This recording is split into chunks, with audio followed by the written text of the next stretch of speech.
I am a gastroenterologist by training, but I have spent the last 11 years working with familial cancer syndromes and individuals who have a hereditary predisposition to developing cancer.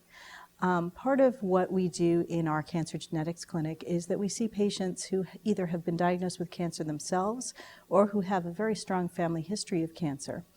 And in our evaluation, we determine whether there is a high likelihood that they might carry a cancer predisposition gene.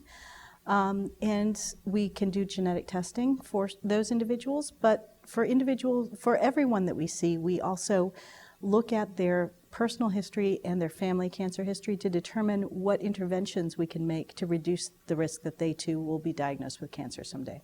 Whenever we diagnose a hereditary cancer syndrome in the family, we usually think of this as good information to have because this is something that we can do something about.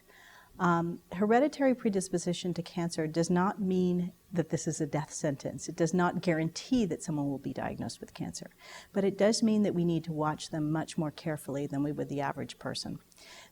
For instance, in Lynch syndrome, we can start interventions including colonoscopy at early ages, which can reduce individuals' risk for developing cancer down to the average population risk.